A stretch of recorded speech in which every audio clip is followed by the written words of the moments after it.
Hello everyone. आज का topic है सिलेक्शन टूल। ये सिलेक्शन टूल का दूसरा वीडियो है। इसका पहला वीडियो यानी कि पहला पार्ट ऑलरेडी बन चुका है, वो प्लेलिस्ट में रखा हुआ है, आप जाकर उसको देख लीजिए। सिलेक्शन टूल का पहला पार्ट में मैं आपको बता चुका हूँ कि सिलेक्शन किस तरह करना है, उसके बेसिक्स में आपको क्लियर करवा चुका हूँ। तो इस वीडियो में क्या जानेंगे, जैसे ही सिलेक्शन टूल में क्लिक करते हैं आप देखिए यहाँ पे ऑप्शंस बार में कुछ कमांड्स आपको यहाँ पे दिख रहा है। तो इसके बारे में इस वीडियो में हम लोग जानेंगे। तो चलिए वीडियो स्टार्ट करते हैं। Selection tool part 2।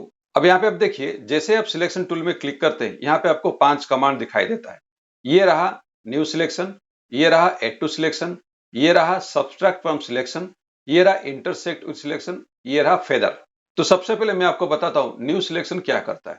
अब आप न्यू सिलेक्शन में जब भी आप क्लिक करते हैं यहाँ पे देखिए, ये एक ही टाइम पे एक ही सिलेक्शन करता है। देखिए जिस तरह यहाँ पे सिलेक्शन है, अगर मैं यहाँ पे सिलेक्शन करता हूँ देखिए लेफ्ट साइड का चला गया, फिर मैं अगर लेफ्ट साइड में करता हूँ तो राइट साइड का चला जाता है। तो इस तरह आप एक ही टाइम पे एक ही सिलेक्शन कर सकते हैं। ये सिलेक्शन टूल का डिफॉल्ट ऑप्शन है। डिफॉल्ट का मतलब क्या हुआ कि जब भी आप सिलेक्शन टूल में क्लिक करते हैं न्यू सिलेक्शन ऑटोमेटिक एक्टिव हो जाता है और न्यू सिलेक्शन के माध्यम से ही यानी कि उसके द्वारा आप कोई भी इमेज को सिलेक्ट कर सकते हैं।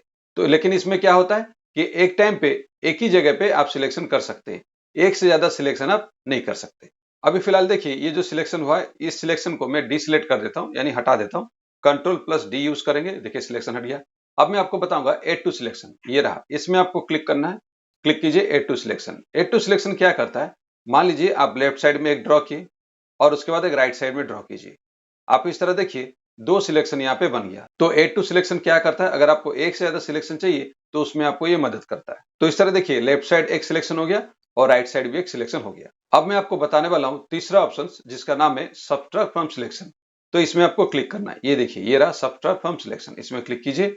सब्ट्रैक्ट फ्रॉम सिलेक्शन का मतलब क्या होता है, जितना एरिया आप सिलेक्ट करेंगे उतना एरिया सब्ट्रैक्ट हो जाएगा यानी कि माइनस हो जाएगा, हट जाएगा, डिलीट हो जाएगा। तो अभी देखिए लेफ्ट साइड सिलेक्शन है, राइट साइड सिलेक्शन है। मैं क्या करता हूं, इतना एरिया फिर से सिलेक्ट करता हूं। देखिए दोनों के बीच में जो एरिया कॉमन हुआ उसको मैं अभी यहाँ पे सिलेक्ट कर चुका हूं। अब अगर मैं यहाँ पे लेफ्ट क्लिक छोड़ देता हूं, अब आप देखिए यहाँ पे जो एरिया आप सिलेक्ट किए थे वो एरिया यहाँ से डिलीट हो गया है। तो इस तरह का एक शेप, इस तरह का एक सिलेक्शन बन गया। तो ये होता है सब्ट्रैक्ट फ्रॉम सिलेक्शन का काम। फिर से मैं इसे अंडू कर देता हूं यानी सिलेक्शन जैसा था वैसा आ गया। अब मैं आपको बताऊंगा नंबर 4th ऑप्शन, ये रहा आपका इंटरसेक्ट विद सिलेक्शन। इसका मतलब क्या होता है, इसमें क्लिक कीजिए। इसका मतलब ये होता है कि देखिए ये एक सिलेक्शन है और ये भी एक सिलेक्शन है, दोनों साइड में सिलेक्शन है। जितना एरिया आप सिलेक्ट करेंगे, देखिए जितना एरिया आप सिलेक्ट करेंगे सिर्फ उतना एरिया ही रहेगा, उसको छोड़ के बाकी एरिया रिमूव हो जाएगा। इसका मतलब क्या हुआ कि दोनों सिलेक्शन के बीच में जो कॉमन एरिया होता है वो रहता है और बाकी एरिया रिमूव हो जाता है। जैसे मैंने अभी ये सिलेक्ट किया हुआ है, अभी क्या करता हूं मैं लेफ्ट क्लिक छोड़ देता हूं। जैसे मैं लेफ्ट क्लिक छोड़ा आप देखिए दोनों सिलेक्शन के बीच में जो कॉमन एरिया था, जो मैं अभी सिलेक्ट यहाँ पे किया था वो रह गया, बाकी एरिया हट गया, रिमूव हो गया। फिर से मैं अभी इसे अंडू कर देता हूँ, ये जैसा था वैसा आ गया। अभी आपको चार ऑप्शन ठीक से समझ में आ गया होगा। आप क्या करेंगे, ये चार ऑप्शन को एक इमेज के ऊपर इंप्लीमेंट करके देखेंगे कि वहां पे काम कैसे होता है। अब यहाँ पे क्या करेंगे, ये चार ऑप्शंस को एक इमेज के ऊपर इंप्लीमेंट करेंगे, लेकिन यहाँ पे शॉर्टकट की का भी मदद लेंगे। ज्यादातर हम लोग यहाँ से सिलेक्ट नहीं करने वाले, ऊपर में आके क्लिक नहीं करने वाले, कीबोर्ड का शॉर्टकट की का इस्तेमाल करके यहाँ पे क्या करेंगे, इमेज के ऊपर सिलेक्शन को यूज करेंगे। तो यहाँ पे पहला ऑप्शन होता है न्यू सिलेक्शन। न्यू सिलेक्शन आपको क्लिक करना पड़ेगा, तो यहाँ पे क्लिक कीजिए। न्यू सिलेक्शन क्या करता है, एक ही टाइम पे एक ही सिलेक्शन करता है। अब क्या करेंगे, देखिए आपको इमेज दिखाई दे रहा है। यहाँ पे मैं क्या करता हूँ, ये जो राइट आई है इसे मैं सिलेक्ट करता हूँ। तो इस तरह इसको सिलेक्ट कीजिए। देखिए ये पहला सिलेक्शन हो गया, इस तरह आप सिलेक्ट कर दिए। उसके बाद क्या करेंगे, इस सिलेक्शन को लेके आएंगे फाइल पे। तो क्या करेंगे, उसके लिए मूव टूल में क्लिक करेंगे, क्लिक कीजिए। ये मूव टूल के बारे में ऑलरेडी मैं पहला पार्ट में बता चुका हूं, आप जाके वो पहला पार्ट देख लीजिए। मूव टूल का भी इस्तेमाल बहुत अच्छी तरह बताया गया, आपको आसान लगेगा। तो फिलहाल मैं यहाँ पे मूव टूल में क्लिक करता हूं। उसके बाद यहाँ पे आते हैं, उसके बाद इसको लेफ्ट क्लिक करके इसे प्रेस करके नया फाइल पे ले आते हैं। अब आएंगे, दूसरा है आपका एड टू सिलेक्शन। फिर से इमेज के ऊपर क्लिक कीजिए। एड टू सिलेक्शन का शॉर्टकट की होता है शिफ्ट की। आप अगर शिफ्ट की प्रेस करते हैं, लेकिन आपको ध्यान रखना है आपका अभी मूव टूल में क्लिक है कि सिलेक्शन टूल में। अगर आपका मूव टूल में क्लिक है तो काम नहीं करेगा, तो फिर से आपको सिलेक्शन टूल में क्लिक करना पड़ेगा या फिर कीबोर्ड से आप प्रेस कीजिए एम। तो आप अगर एम प्रेस करते हैं या फिर क्लिक करते हैं तो सिलेक्शन टूल एक्टिव हो गया। फिर से आप इस इमेज पे आइए। यहाँ पे क्या करना है, आपको शिफ्ट की प्रेस करके रखना है, छोड़ना नहीं है। उसके बाद क्या करना है, इसका लेफ्ट आई यानी दूसरा आंख जो है उससे भी सिलेक्शन करना है।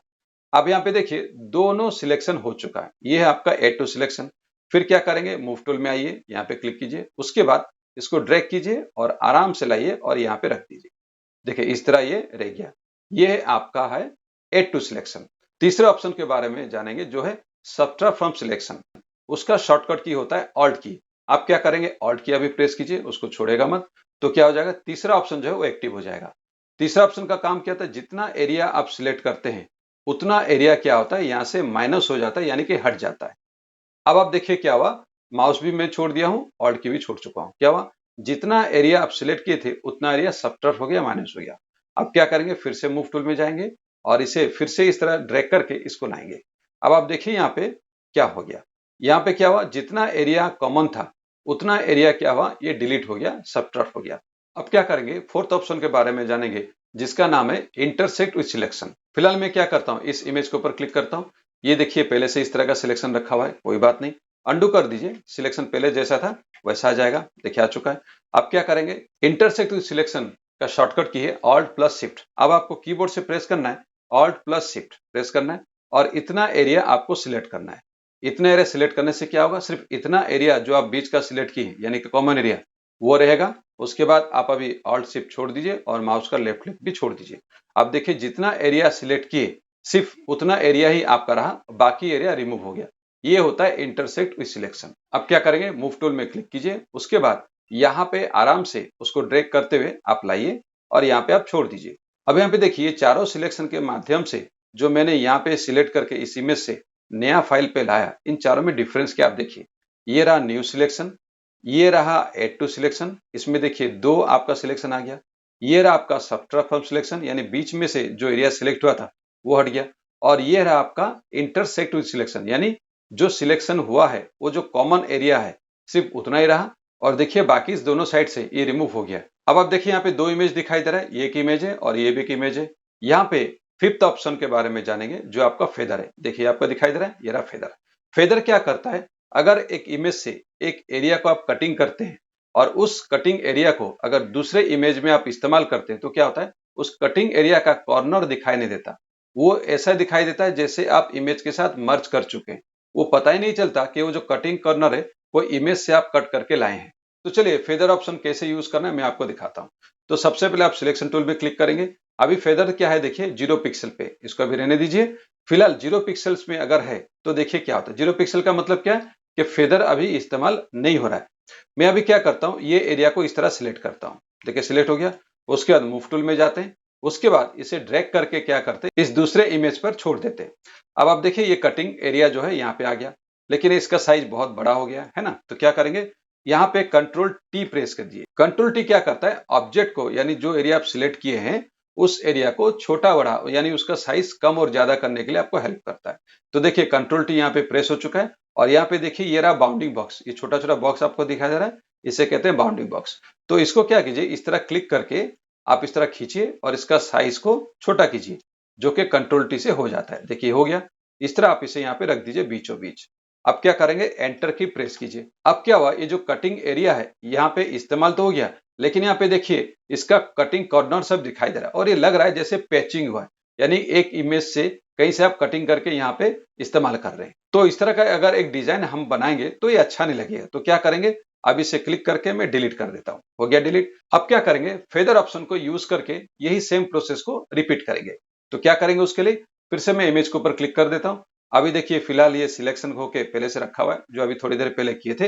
अब इसको हटा देते हैं। क्या करें, कंट्रोल डी प्रेस कीजिए, ये हट गया। उसके बाद क्या करेंगे, यहाँ पे फिर से सिलेक्शन टूल में क्लिक करते हैं। यहाँ पे देखिए फेदर आपको कितना दिखाई दे रहा है, 0 पिक्सल्स। यहाँ पे आप इसको सिलेक्ट करके 32, 33, 34 यानी कि 32, 33, 34 कुछ भी एक आसपास आप रख सकते हैं पिक्सल्स।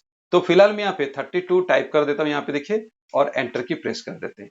तो फेदर यहाँ पे कितना पिक्सल्स हो गया, 32 पिक्सल्स सिलेक्ट हो गया। उसके बाद क्या करेंगे, यहाँ पे फिर से आप सिलेक्ट कीजिए, देखिए इतना एरिया सिलेक्ट हो गया। अब आप देखिए पहले के मुकाबले अभी क्या हो रहा है, ये कर्व हो गया, आप देख रहे हैं, लेकिन पहले ये कर्व नहीं आ रहा था, पहले स्क्वायर के हिसाब से आ रहा था। तो ये इतना एरिया सिलेक्ट हो चुका है। अब क्या करेंगे, इसे ड्रैग करेंगे, फिर से आप मूव टूल में क्लिक कीजिए, देखिए मूव टूल में क्लिक हो गया। अब क्या करेंगे, इसको ड्रैग करेंगे, देखिए जैसे आप ड्रैग करते हैं अब ये कुछ अलग तरह का यहाँ पे सिलेक्शन हो चुका है। अब ये ड्रैग भी हो रहा है, आप इसको धीरे धीरे लाइए और यहाँ पे इस इमेज के ऊपर छोड़ दीजिए।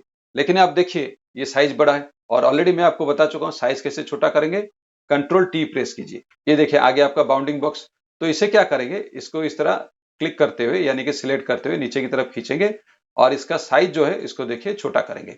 अब आप इस तरह क्या कीजिए, छोटा करते हुए आइए और कंट्रोल टी के मदद से इसका साइज छोटा भी हो गया। आप देख पा रहे हैं ये हो गया आपका इतना सिलेक्शन। जब आपका सिलेक्शन इतना कंप्लीट हो जाए यानी इतना आपका हो गया साइज छोटा जितना आपको करना था, उसके बाद क्या करेंगे, सेव करने के लिए यानी उसको ओके करने के लिए एंटर की प्रेस कीजिए। अब आप देखिए जैसे आप एंटर की प्रेस किए यहां से सिलेक्शन हट गया।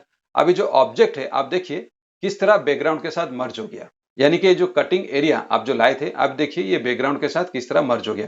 ये पता नहीं चल रहा है कि आप किसी इमेज से इसको कटिंग करके लाए। तो ये होता है फेदर ऑप्शन का इस्तेमाल।